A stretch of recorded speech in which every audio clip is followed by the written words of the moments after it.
कैसे खत्म किया है लोकतंत्र और कैसा बना दिया है हाल। कब करेगी भाजपा जम्मू कश्मीर में लोकतंत्र का बहाल। ये सीधा एक मुद्दा है।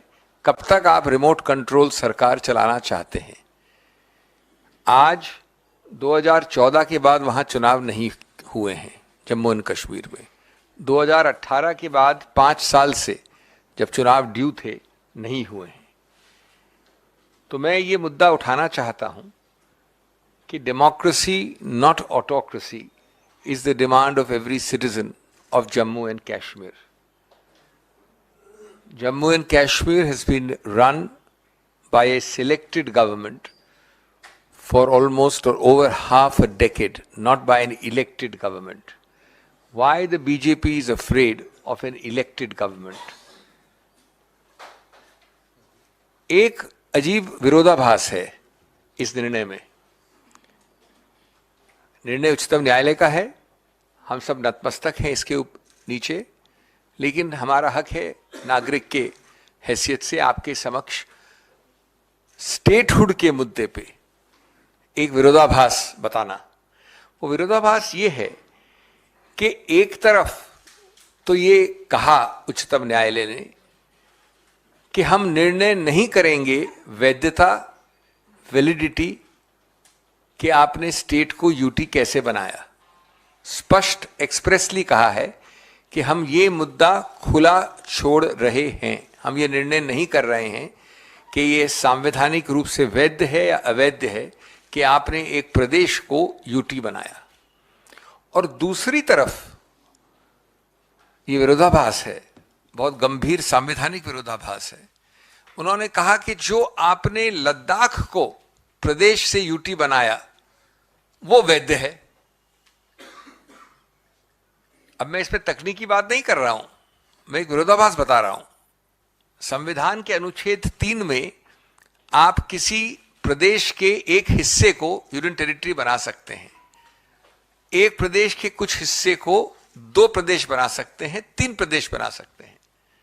लेकिन एक कंडीशन है अनुच्छेद 3 में कि कुछ न कुछ भाग उसका प्रदेश रहना चाहिए, वो यूटी पूरा नहीं बना सकते आप।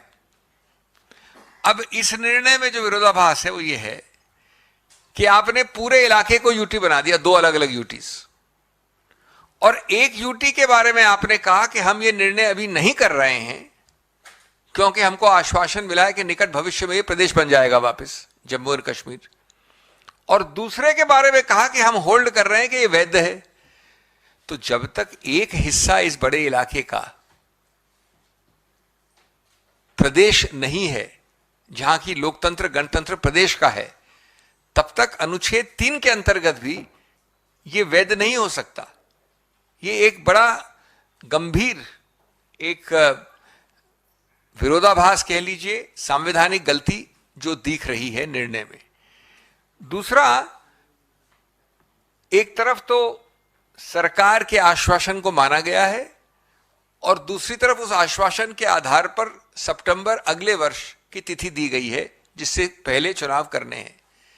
लेकिन उन चुनाव के पहले यह डिसाइड नहीं किया कि आज तो वहां प्रदेश है ही नहीं। जो सितंबर वाले चुनाव की हम बात कर रहे हैं वो प्रादेशिक चुनाव है, यूटी चुनाव की बात नहीं हो सकती। तो एक ऐसी तिथि दी गई है आश्वासन के आधार पे कि चुनाव होंगे स्टेट की तौर पे, प्रदेश की तौर पे। लेकिन आज इस निर्णय किया है कि हम निर्णय नहीं करेंगे। ये दूसरा विरोधाभास है।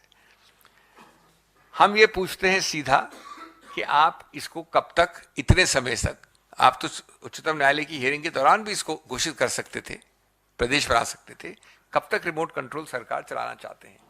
क्यों रिमोट कंट्रोल सरकार चलाना चाहते हैं? किस बात से आप डरते हैं? और इसको उस संदर्भ में देखना है कि जो आर्थिक इंडिकेटर्स हैं उस प्रदेश के, मैं सिर्फ आपको 3 आंकड़े दूंगा। मेरे साथ एक बहुत ही विश्व प्रसिद्ध आर्थिक शास्त्री भी बैठे हैं, अर्थशास्त्री भी बैठे हैं, लेकिन 3 आंकड़े हैं कि वहां का बेरोजगारी का दर 18.3% है और राष्ट्रीय एवरेज औसतन है 8%। अगर आप इस 18% बेरोजगारी को और ध्यान से देखें तो अर्बन जो है, शहरों में, वहां पर एक छोटे अल्पायु के एज ग्रुप में 30% है, 30%, 29.8%, और महिलाओं में 51% है अर्बन एरियाज में। तो ये आप अपनी डुगी बजाते रहते हैं हमेशा, ये सच्चाई है। और आप लोकतांत्रिक सभी इंपल्सेस को घुटा रहे हैं, वहां पर चलने नहीं दे रहे हैं। इसके अलावा और आंकड़े हैं कि वहां का जो विनिवेश है, इन्वेस्टमेंट है, वो 21-22 और 20-21 के तुलनात्मक रूप से काफी कम है। मेरे पास आंकड़े हैं, 21-22 में 376 था, 20-21 में 412 था, और 17-18 में 840 करोड़ था। ये एक वर्ष का विनिवेश बता रहा हूं मैं। तो अगर आप 17-18 से लें, और मैं मान रहा हूं कि कोविड है, वहां पर ये सब हुआ है, 17-18 के विनिवेश 840 के आंकड़े के बाद 21-22 का आंकड़ा 376 है। तो आप ये कितनी डूंगी बजाते हैं अपनी, कितनी अपनी तूती बजाते हैं, सच्चाई ये है। दोस्तों एक चीज और मैं अपनी बात अंत करूंगा। बार बार आप 2019 से कह रहे हैं, आज 4-4.5 वर्ष हो गए, 5 वर्ष हो जाएंगे अगले वर्ष, 4.5 हो गए, 219 से कह रहे हैं, 2019 से। और प्रधानमंत्री मोदी ने स्पष्ट रूप से जून 2021 को कहा था कि हम प्रादेशिक स्तर करने वाले हैं। अभी 2023 की शुरुआत में जब 13 राजनीतिक पार्टियां मिली, तो उन्होंने कहा कुछ ही चंद महीनों में हम करेंगे, और अगर नहीं करेंगे तो ये डिनायल होगा गणतांत्रिक लोकतांत्रिक चीजों का।